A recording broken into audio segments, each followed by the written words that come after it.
Sumainyo ang Panginoon. At sumaiyo rin. Ang mabuting balita ng Panginoon ayon kay San Mateo.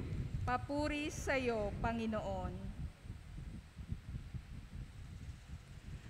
Ganito ang pagkapanganak kay Hesukristo. Si Maria na kanyang ina at si Jose ay nakatakda ng pakasal. Ngunit bago sila nakasal, si Maria ay natagpuang nagdadalang tao. Ito'y sa pamamagitan ng Espiritu Santo. Isang taong matuwid itong si Jose na kanyang magiging asawa. Ngunit ayaw niyang mapahiya si Maria. Kaya ipinasya niyang hiwalayan ito ng lihim. Samantalang iniisip mo sa ito, napakita sa kanya sa panaginip ang isang anghel ng Panginoon. Sabi nito sa kanya, Jose, anak ni David, huwag kang matakot na tuluyang pakasalan si Maria, sapagkat siya'y naglihi sa pamamagitan ng Espiritu Santo. Manganganak siya ng isang lalaki at ito'y pangangalanan mong Jesus, sapagkat siya ang magliligtas sa kanyang bayan sa kanilang mga kasalanan. Nangyari ang lahat ng ito upang matupad ang sinabi ng Panginoon sa pamamagitan ng propeta. Maglilihi ang isang dalaga at manganganak ng isang lalaki at tatawagin itong Emmanuel. Ang kahulugay, kasama natin ang Diyos. Nang magising si Jose, sinunod niya ang utos na anghel ng Panginoon.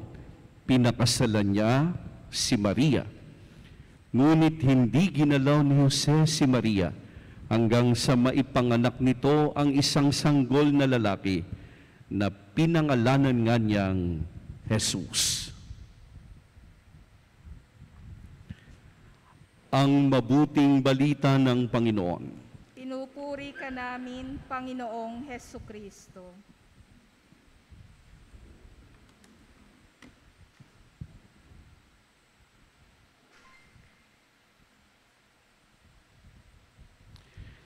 Magandang gabi po sa inyong lahat.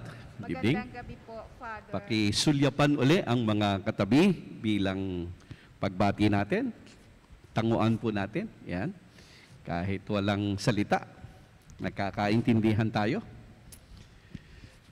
Binabati rin natin ang mga nakasubaybay sa misa na nasa kanilang tahanan. At bigyan natin ng pagbati ang Panginoon ng ating malakas na palakpak. Palakpakan natin ang Panginoon. So, pangatlong pagsisimbang gabi na po natin. At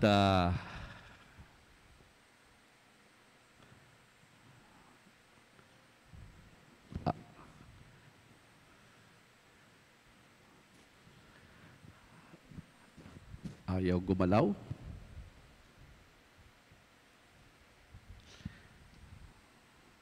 Yun. Okay. So, ngayon pong siyam na gabing ito, ang ating pinagninilayan ay ang gifts of the Holy Spirit. Kahapon po ay, ano ba kahapon? Understanding, ano? Pangunawa. So, sa regalong yon ng Espiritu Santo, tinutulungang mabuksan ang ating isip para makita natin ang pagkilos ng Diyos sa ating buhay. Ngayon naman po, ang susunod na pagninilayan natin ay ang gift of wisdom, ang regalo ng karunungan, regalong nagmumula sa Espiritu Santo. At ang regalo pong ito naman ay mahalaga, lalo tigit kapag tayo ay gumagawa ng mga pagpapasya, pag gumagawa tayo ng mga decision, para yung ating decision ay maging wise decision.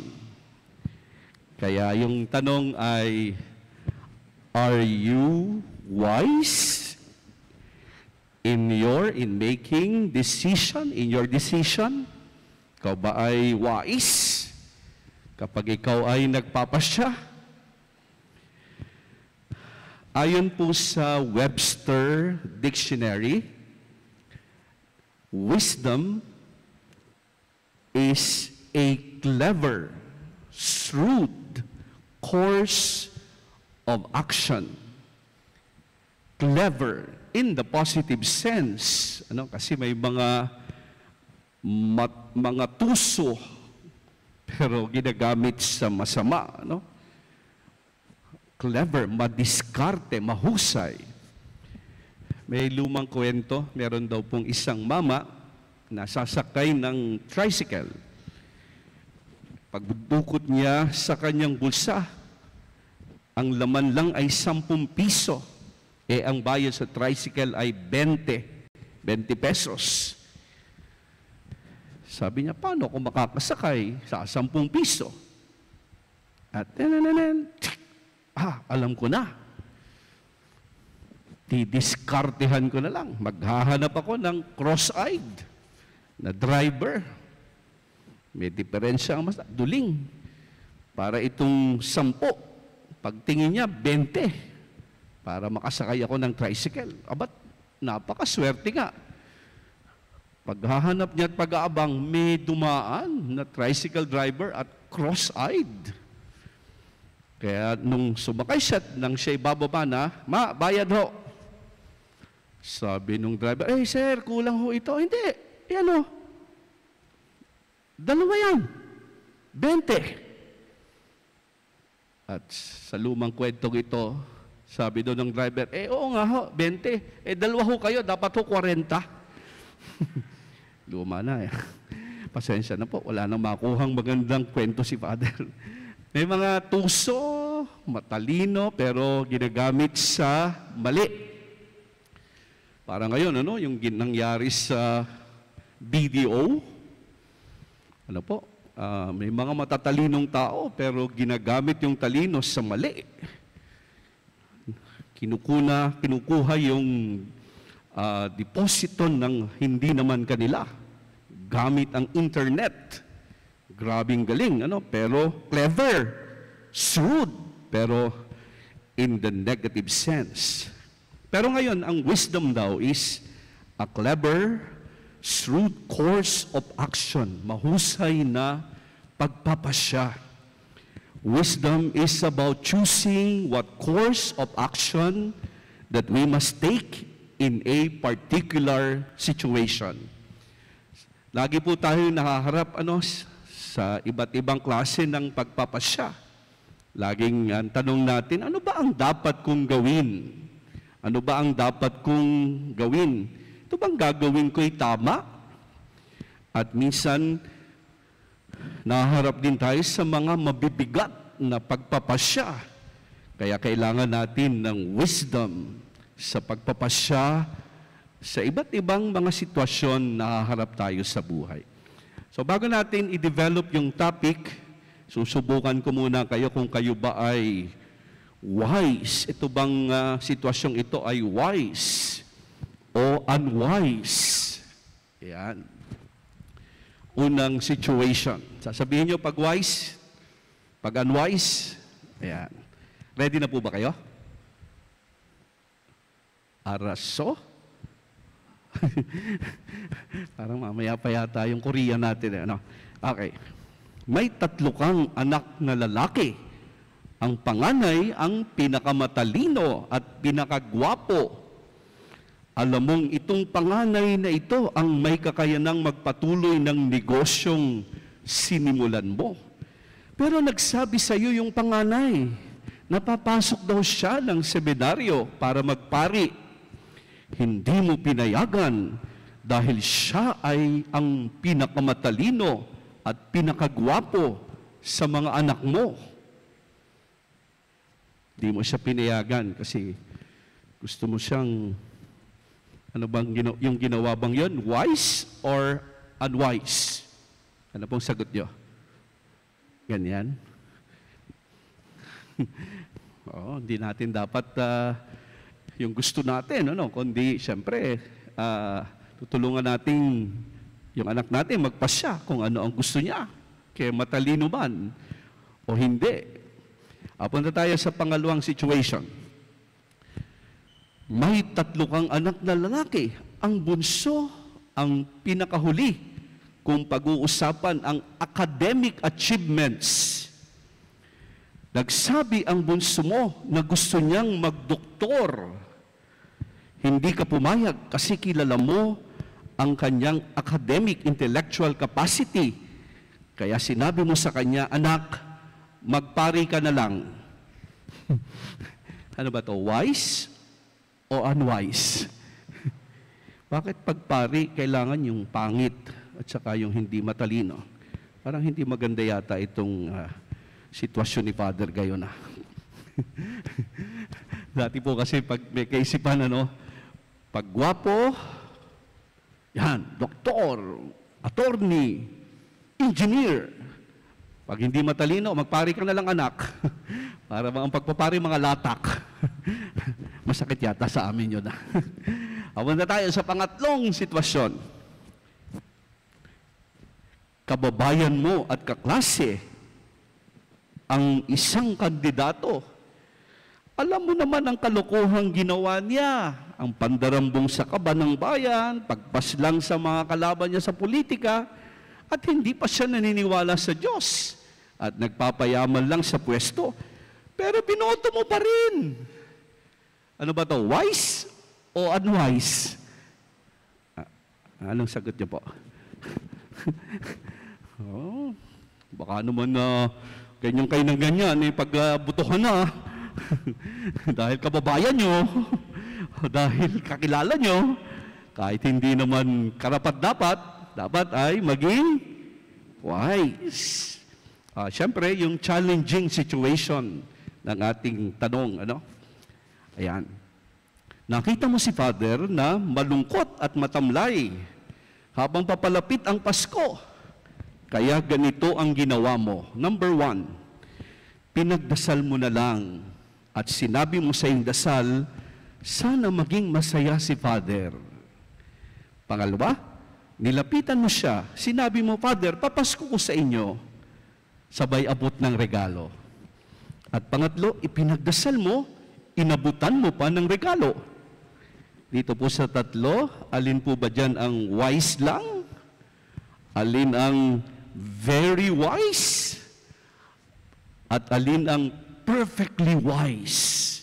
Yung number 1 po ba? Anong tingin nyo dyan? Wise lang? Kaya hindi yan masyadong magandang option, ha? Yung number 2 po, yung nag-abot ng regalo? Very wise. Okay yan, Pero yung ipinagdasal at inabutan mo, yan ang perfectly wise. Tama po? Sana ganyan ang gawin nyo sa akin sa papalapit na Pasko. Talagang araw-araw may regalo yung situation natin. So, puntahan natin yung pagninilay nga. Nakaharap nga po tayo sa pagpapasya. May mga pagpapasya tayo na wise at may mga unwise. Ano ba yung unwise decision? Our choice is unwise when good sense or sound judgment is lacking. This means that the assessment of the situations or circumstances is not properly considered, resulting to one's disadvantage and unhappiness. Ayan daw yung unwise. Hindi mo isinaalang-alang kung anong magiging resulta ng iyong desisyon. Kung ito ba'y makakabuti o hindi. Hindi mo sinuri yung sitwasyon. Nagpadalos-dalos ka lang.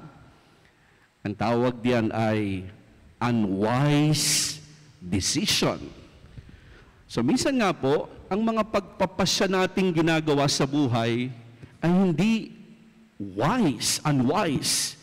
padalos-dalos, hindi pinag-isipan, pabigla-bigla. Minsan po ako'y nag-interview ng kakasalin. Naku, parehong 18 years old yung lalaki at babae. Kaya ang una kong tanong, bakit magpapakasal na kayo? Kababata nyo pa. Sabi nung lalaki, Father, buntis na po. Buntis na. At yung pangalawa kong tanong, paano yan? Paano bububuhayin yung magiging anak mo? May hanap buhay ka na ba? Sumagot uli yung lalaki, wala pa po, Father. Nag-aaral pa po. Paano pakakainin? Pag nagkaanak ka, paano bibili ng gatas? Si mami at si daddy na lang daw po muna. At tinanong ko uli, alam nyo na ba ang magiging responsibilidad ninyo pag mag-asawa na kayo? Napaghandaan nyo ba? Napaghahandaan nyo ba? Hindi pa ho, Father. Bata pa po kami. Tinawag ko yung magulang at kinausap kong mabuti. At sabi ko, hindi pa po handa yung mga anak nyo sa pagpasok sa buhay may asawa. Hindi po solusyon ang kasal dahil hindi pa po parehong handa. Baka isuong natin sa pag-aasawa nang hindi naman sila handa. At pumayag naman po, nag-usap yung dalawang pamilya na hindi muna itutuloy ang kasal dahil hindi handa. Nabigla nag-sex, nabuntis. Pero sabi ko, habang naghihintay sa paghahanda, pagtatapos ng pag-aaral, hindi muna sila magsasama. So marami pong desisyon na nagagawa tayo unwise. Hindi na pag-isipan, nagpadalos-dalos, nakipag-sex, nabuntis. Ang tawag dito ay unwise decision. Puntahan natin yung wise decision. Ano po yun? Our decision is wise when there is sound judgment. It means that we consider many options and thoroughly study each of them to determine the advantages and disadvantages. Kumbaga, bago gumawa ng desisyon na pag-aralang mabuti, tingnan ang kung ito'y mabuti, kapaki-pakinabang, kung ito'y makakasama. Kaya napakahalaga po, kapag gumagawa tayo ng desisyon, ay napag-aaralang mabuti. At kapag po pinag-uusapan ang paggawa ng wise decision, agad na iniuugnay natin ito sa mga nakatatanda. Pag daw ikay magpapasya, hihingi ka ng payo sa mga nakakatanda. Dahil nga yung mga nakakatanda, meron na silang wisdom. May karunungan yung mga makatanda kasi sa kanilang mahabang karanasan, mga pinagdaanan, ang dami na nilang na-encounter. Marami na silang natutunan, marami nang itinuro ang mga naging karanasan nila sa buhay. Kaya daw po napakahalaga sa mga kabataang nakikinig sa mga matatanda. At ang mga nakakatanda naman po, tungkulin niyo po na gabayan ang mga bata, kabataan sa paggawa ng mga desisyon. Alam niyo, apo, huwag munang mag-aasawa, mag-aral muna. Tingnan mo ako, nung ako'y nag-asawa, hindi ako nakapagtapos, hirap na hirap ako sa buhay. O apo, huwag magbibisyo. Tingnan mo, nung ako'y nagbisyo, nasira ang aking kinabukasan. Dapat yung mga nakatatanda, ginagabayan yung mas mga bata at gagamitin natin yung karunungan ng buhay na ating nakuha habang tayo ay dumadaan patungo sa pagtanda. Pero paano nga po magagabayan ng nakatatanda ang mga bata ngayon? Hindi na nag-uusap, busy ang mga matatanda. Kaya saan kumukuha ng impormasyon, ng karunungan ng mga bata sa social media na puro fake, sa mga trolls? Paano magagabayan?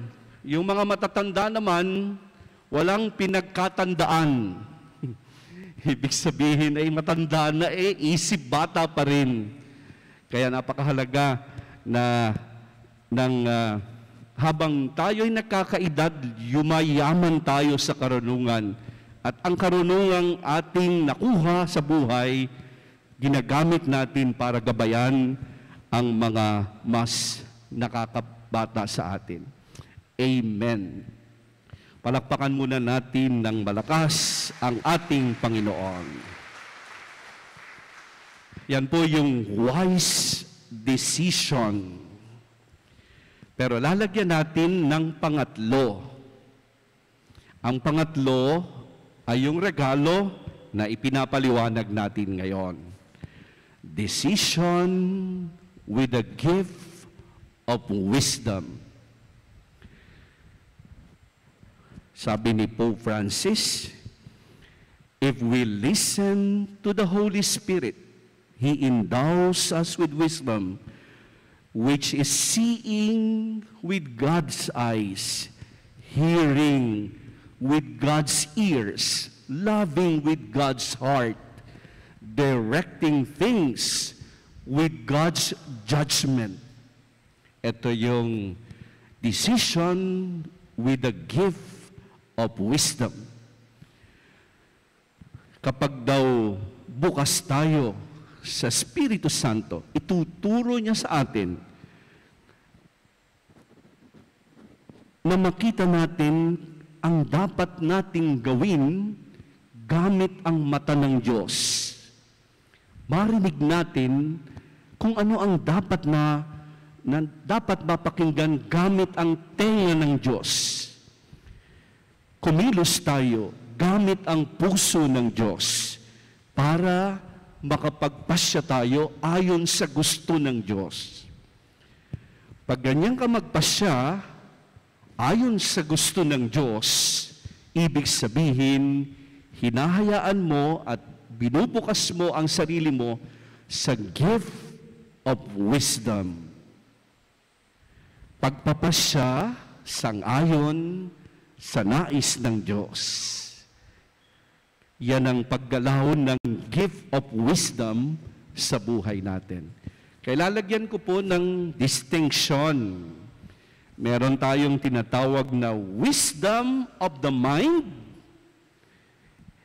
Ibig sabihin, yung karunungan galing sa ating isip na pag-isipan nating mabuti, wisdom of the mind. Pero hindi sapat yung wisdom of the mind. Sa buhay natin, mahalaga yung wisdom of the heart of God. Ang karunungang nagmumula sa puso ng Diyos. At yan yung mas maganda, na yung pagpapasyang gagawin mo ay naaayon sa puso ng Diyos, sa karunungan ng Diyos. Wisdom of the heart of God. Ito nga po yung hindi na masyadong kinukonsider ng tao ngayon. Ang batayan ng ating pagpapasya ay yung ating isip. Yung mga karanasan na ating nakuha.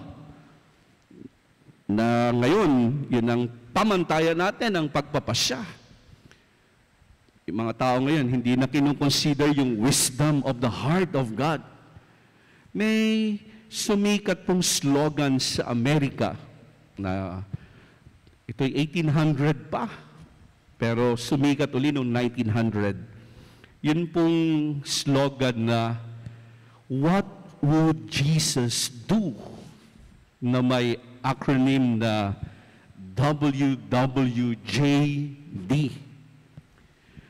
At itong WWJD ay naging accessory, bracelet, may nakalagay na WWJD, necklace, sa earrings, nakakita rin ako ng ganyan, wristband, ginamit ng mga Christian groups noong 1990.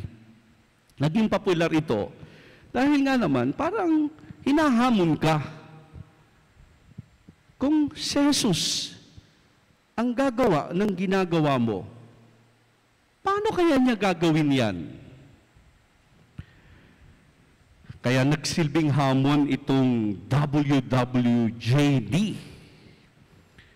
Kung si Jesus ang titingin, ano ang makikita niya diyan sa ginagawa mo? Magugustuhan kaya niya? Kung si Jesus ang makikinig sa mga pinapakinggan mo, matutuwa kaya siya? Kung si Jesus ang pipili, yun bang pipiliin niya, yun din yung pipiliin mo? At ito'y naging pamantayan ng pagkilos ng tao. Parang magandang sa buhay natin, ganito tayo gumagalaw at gumagawa ng mga pagpapasya. Merong isang nagsabi, halimbawa daw at isang araw, kinausap ka ni Jesus at sinabi sa iyo, parang napansin ko, pagod na ang puso mo. Kaya, pag-day open mo muna yung puso mo at ang ilagay mo sa dibdib mo yung puso ko. At sabi nung may akda, kung yung puso ni Jesus nasa dibdib mo, saan ka kaya unang pupunta? Yung mga pinupuntahan mo ba ngayon, pupuntahan mo kaya kung ang laman ng puso, ng dibdib mo ay puso ni Jesus? Anong uunahin mong gawin? At anong makikitang pagbabago ng asawa mo at ng anak mo kung ang puso na nasa dibdib mo ay ang puso ni Jesus? Mga kapatid, this is what the Holy Spirit's gift of wisdom does within us. To judge things with God's judgment, to direct things with God's judgment. The choices that we must do for proper course of action is truly wise when it is aligned to God's will, even if they entail pains and suffering. Tawag dito po ay wisdom of the heart of God. At ito yung karunungang ipinagkakaloob sa atin ng Espiritu Santo. Kaya kung ngayon po sa buhay natin, pag nagpapasya tayo, ang una nating naiisip ay ang gusto ng Diyos, baka po ang nagahari na sa atin ay ang karunungan ng Diyos. Pero kung ang mga pagpapasya natin, hindi naman ang Diyos ang ating isinasaalang-alang, baka human wisdom, baka hindi divine wisdom. At ngayong araw na ito, sana ang hingin nating regalo ay ang divine wisdom, na ang taglayin natin sa pagpapasya ay ang gusto ng puso ng Diyos. Ang susunod pong tanong ay, Father, paano po kami magkakaroon ng wisdom of the heart of God? Paano po kami magkakaroon yan? Number one, simple lang naman po, by being connected to the giver. Ang salita, alam ang salita ng Diyos, sinasabuhay ang mga ito, lumalago ang karunungan ng tao habang lumalalim ang kanyang relasyon sa Diyos. Kaya para magkaroon, we must be connected to the source of wisdom. Walang iba kundi ang Panginoon. At pangalawa, punta na ako sa pangalawa, connected to others. Nakaugnay sa Diyos, nakaugnay sa kapwa. Ang pakikipag-ugnayan sa kapwa ang pinagmumulan ng ating malawak na karanasan ng kagalakan at pagdurusa. Sa kanilang pakikisangkot sa buhay ng tao, mas malalim na mauunawaan ang katotohanan ng buhay ng tao. Ang koneksyon na ito sa iba ay nagiging daan ng malalim na pananaw sa kalagayan ng tao. Connection to the source and connection to people, to others. Yan po ang paraan para magkaroon tayo ng wisdom of the heart of God.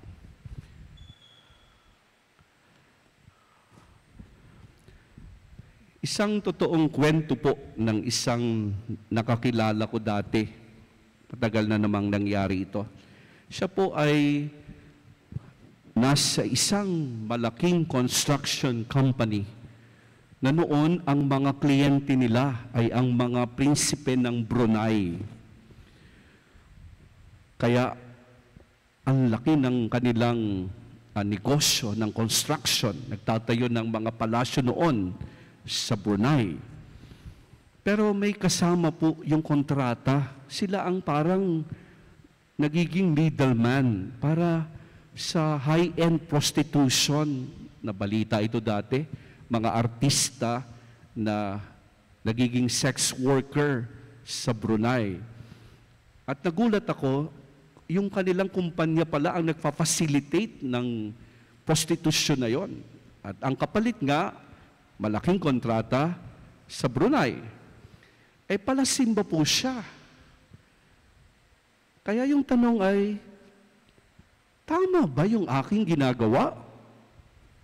Kaya daw nagdasal siya and he asked for wisdom. Importante yung desisyon kasi pag binitawan nila ang paghahanap ng mga artista, baka tanggalin sila sa kontrata, mawalan ng kita, maraming mawawalan ng trabaho, o ipagpapatuloy ang gawain. Nagdasal daw po siya hanggang may magregalo sa kanya ng wristband, nakalagay yung WWJD. At parang naging challenge sa kanya, what would Jesus do? Pagkatapos na magdasal, magnilay, gumawa po siya ng mahalagang pasya. Kinausap yung mga kausap nila sa Brunei na hindi na sila magdadala ng mga artista para maging prostitute o sex worker. At tama nga ang nangyari. Hindi na sila nakakuha ng malaking kontrata. Akala nila, wala na. Alam nyo, ang Diyos talaga, hindi mo matatawaran ng karunungan. Nag-boom naman ang construction business sa Pilipinas at maraming kontrata ang nakuha nila. Mga kapatid, ngayong araw na ito, pinapaalalahanan tayo. Marami tayong ginagawang desisyon sa buhay. Sana when we decide, we use not only our human wisdom, but the wisdom of the heart of God. The Holy Spirit makes the Christian wise, not in the sense that he or she has an answer for everything or knows everything, but in the sense that he or she knows of God, how God acts. They know when something is of God and when it is not. Magkaroon sana tayo ng ganong wisdom na makita natin kung itong gagawin natin ay maka-Diyos para sa Diyos. Itong gagawin natin hindi maka-Diyos, hindi kaugnay ng Diyos. So today, we ask the Holy Spirit to awaken the gift of wisdom in us. And our prayer is, come, Lord Jesus, and may we have wise choices in life. Amen. Palakpakan natin ng malakas ang Panginoon.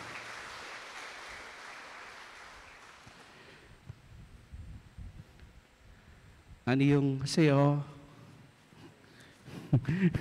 Father, para namang yung title lang ang Korean dyan sa inyong Simba serye. Para hindi nyo ma-miss yung teleserye sa TV, di may teleserye tayo sa Simbang Gabi. Ipagpatuloy natin ang Korean Simba serye na may pamagat na Neje Pusichan. Sa Ingles, Crash Landing on Me. Sa Tagalog, babagsak ka sa akin. Sa pagpapatuloy, hindi matanggap ni Seri ang pagkamatay ng kanyang opa na si Yoon Bin, na isa daw drug lord.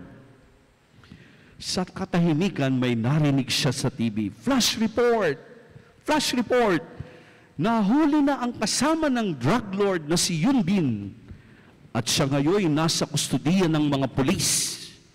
At ayon sa mga pulis, ang pangalan ng kasama ni Yoon Bin ay si Pepe. Laking gulat ni Seri. Nay, ninong Pepe yun na. Kasama pala siya ni Opa. At lalong naguluhan ang isip ni Seri. Nay, paano ko matatanggap ang lahat ng ito? Hindi lang pala si Opa ang involved sa drugs, kundi pati si Ninong Pepe. Hindi ko kayang mapatawad silang dalawa. Sabi ng ina, huwag kang magsalita ng ganyan. Huwag kang magpadalos-dalos. Gift of wisdom. Hindi pa naman natin alam ng lubos ang talagang nangyari.